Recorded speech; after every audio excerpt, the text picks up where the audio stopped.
Welcome to The Deep Dive, your weekly cultural journey into the new world of tokenized art. Artists, people, businessmen, politics. It's the place to be. Virtual reality. Non-fungible token. I'm going to Disney World! Metaverse. NFT. Who, how, when, why. We'll tell you everything in The Deep Dive. And this week, hang on. Did you finally understand what a blockchain was and were looking for a new intellectual challenge? Were you able to finally explain to your grandmother simply what an NFT was? The notions of smart contracts and ERC 721 were no longer complex enough for you? Then discover the crypto artist who's taking NFTs to a new level, even newer than what they already are, Mad Dog Jones. We're building a new world and we need to build it cooler than the old world for it to actually thrive. So, Mad Dog Jones, whose real name is Misha Doback, is a Canadian musician, visual and crypto artist born in 1985. Hey, how's it going? Born and raised in Ontario, Doback lived a peaceful childhood in the serene countryside of the small town of Thunder Bay and grew up in a family that valued access to art. My mom's a writer, a poet. My father does photography and painting and all kinds of stuff like that. As a teenager, he discovered the art of graffiti with his brother Joshua, and at the same time practiced the violin. Apparently at the same time as tight-roping? With a passion for music, Doback grew up listening to artists such as Aphex Twin or the Chemical Brothers, and bought his first mixing table in order to scratch. While studying some pretty tough science, Doback learned music production and DJing. He gradually made a name for himself in the Canadian electro scene under the name DJ Dustbuster. And took part in various musical projects on vocals, keyboards, or productions, such as the one with the group Latch or Coleman Hell. You're all I see. I love a monster with two heads and one heartbeat.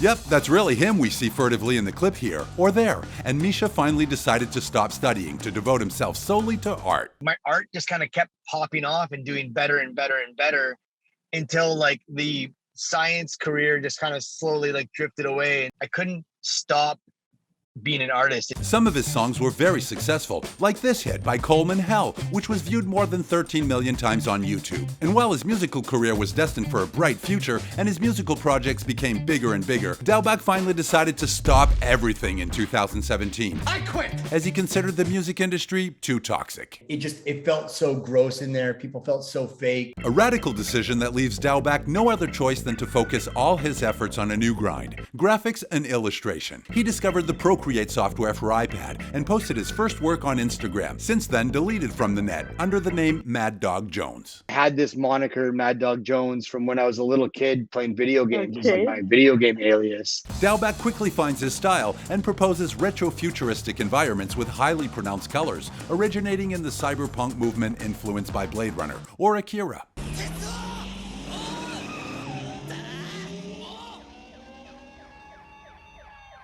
His works represent a dystopia with a metropolitan aesthetic, close to Tokyo landscapes with a kind of bitterness and lightness. Right away, it started gaining traction, and then I started like locking in this new style. In just a few months, Mad Dog Jones became a phenomenon on Instagram. His work was exhibited in Tokyo as part of the Afterlife World Festival, and his graphic universe, as complex as it is fascinating, pushed more and more demanding clients to call upon his illustration services, culminating in his illustration for the group Maroon 5, posted immediately after the group's performance at the 2019 Super Bowl halftime show.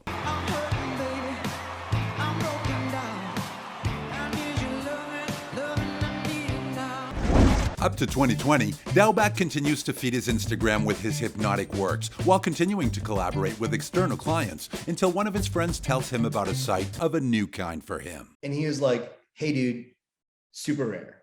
Look at this. Long story short, Mad Dog Jones discovers NFTs, but he's patient and learns a lot about cryptos, blockchains, and smart contracts before minting his first works. Okay, this is cool. And I was like, once it heats up to like my rate that I normally sell stuff at, that's when I want to jump in. In November 2020, he published a first series of NFTs, Thought as a System and Ideas Are the Currency, for $1. Yep, that's accurate. Wow. Yeah. Obviously, at that price, his works are snatched up like hotcakes. But Doback has an idea in the back of his mind. We'll come back to that later. At the same time, Mad Dog Jones teams up with DJ Deadmo5, and together they released a series of NFTs mixing music and illustrations, which resulted in this. This. And this. It's brilliant, it's groundbreaking, and is generating millions of dollars. I had never made that much money. We split it down the middle. Then in February 2021, Dowback announced the drop of a unique project, Crash Plus Burn, a series of NFTs that can be purchased under certain conditions. Do you remember the NFTs at $1? Well, in a few months their value had been multiplied by 100,000 or even 300,000. And yes, a nice return on investment, on which the buyers of Crash Plus Burn will have to do without. Let me explain. In order to buy a work from this collection, buyers will have to burn, which means destroy, 5 NFTs from the first collection as authorized by the smart contracts. Destroy old artworks to gain new artworks. Then it was just like, I hope I can do this first. Mad Dog Jones thus confers a priceless value to the Crash Plus Burn series and kills 2 birds with 1 stone by increasing the rarity and thus the value of his very first drop. Told you it was at a new level. Yeah. In addition to entering the top of the most profitable crypto artists in history, Mad Dog Jones is still innovating with smart contracts by releasing in April 2021 one of the most ambitious and creative NFT projects, Replicator. Replication processing. Behind this old-fashioned sounding name lies a work with his very particular aesthetic, representing a photocopier in a Los Angeles office. Up to this point, nothing crazy, except that this photocopier generates a new series of 6 distinct and unique NFTs, which themselves photocopy in 5 different and unique copies, losing a copy for each generation, and this over 7 generations with the frequency of 28 days. But like the physical copiers, it's foreseen in the code itself on the NFT that some photocopiers will stop working with an incidence of 50 to 60% in a totally random way, thus preventing the exponential curve of reproduction to operate. Being able to have that as the core thesis of the art piece and then actually use a smart contract to create this crazy dynamic, that was like just so exciting for me to be able to create. Graphically, the project is insane, and so is the symbolism behind it. Well, we're in this moment with NFTs where we're in this moment of a new piece of technology that everybody's in love with. But like, what will it look like in 20 years? Will we still love it, or will it be like the photocopier where we're like, oh my God, I hate these things, you know? And after a few weeks of bidding on the Phillips Auction House website, the original NFT replicator sold for $4.1 million. Holy shit. Making Mad Dog Jones the most expensive Canadian artist of all time, all mediums combined. Yeah, no, it's insane.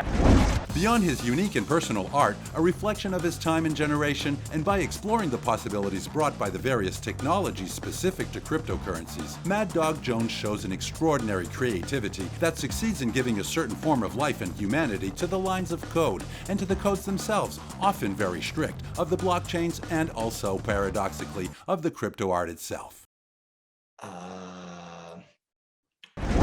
Well, the deep dive is over for today. See you next week for a new dive into the tokenized world.